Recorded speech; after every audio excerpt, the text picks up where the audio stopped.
IPL 2026 সালে Lucknow super giants অনেক খতরনাক team হতে চলেছে।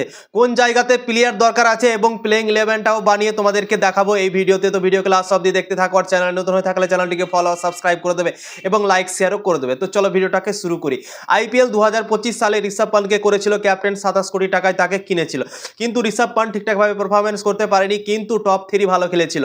একটা হচ্ছে মিচেল মার্শ, একটা হচ্ছে এডেন মার্করাম, একটা হচ্ছে নিকোলাস পুরান। এই তিনজন দারুণ খেলেছিল এবং কিছু কিছু ম্যাচ তো ভাই বড় বড় দলকে হারিয়ে দিয়েছিল। তো তাই জন্যই লখনৌ সুপার জায়ান্টস খুব একটা ভালো পারফরমেন্স করতে পারেনি ঋষভ পান্তের ক্যাপ্টেন্সিতে। এবং 2026 সালে তোমরা যদি দল দেখো তাহলে অবাক হয়ে যাবে ভাই, দারুণ দল মনে হচ্ছে আইপিএল 2026 সালে লখনৌ সুপার জায়ান্টস। এবং তোমাদেরকে প্লেইং 11টা আগে সবার প্রথমে জানিয়ে দিচ্ছি কি কোন কোন প্লেয়ার হতে পারে, ঠিক আছে।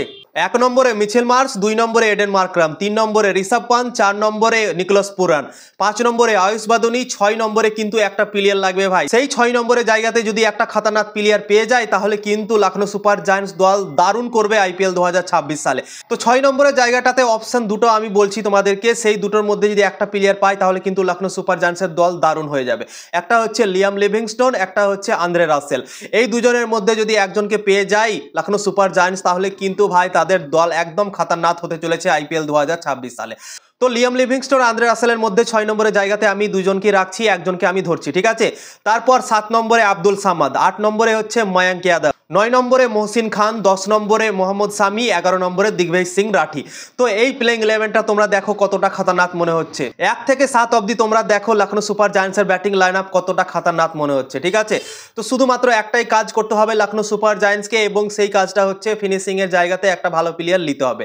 একটা আন্দ্রে রাসেল অপশন আছে, একটা আছে লিয়াম লিভিংস্টোন। এই দুজনই কিন্তু ফিনিশিং এর জন্য অকশনে আসতে চলেছে। এবং ডেভিড মিলার আছে, তো ডেভিড মিলার তো ছিল লখনৌ সুপার জায়ান্টসে, তো তাকে তো নেবে না। তো এই দুটোই অপশন আছে এখন লখনৌ সুপার জায়ান্টসের কাছে ফিনিশিং এর জায়গাতে। তো আমার আশা কি এই দুজনের মধ্যেই হয়তো একজনকে টার্গেট করতে পারে লখনৌ সুপার জায়ান্টস এবং দলকে আরো অনেকটা শক্তিশালী মজবুত বানাতে পারে আইপিএল 2026 সালের জন্য। যদি এই দুজনের মধ্যে একজনকে পায় তাহলে কিন্তু তাদের দল একদম ফুলফিল হয়ে যাবে, কমপ্লিট হয়ে যাবে, দারুণ হয়ে যাবে প্লেইং 11। যদি বোলারদের চোটের সমস্যা না হয় লখনৌ সুপার জায়ান্টস, কেননা ময়ঙ্ক যাদবের চোটের সমস্যা থাকে, মহসিন খান আছে, মহসিন খানেরও কিন্তু চোটের সমস্যা থাকে।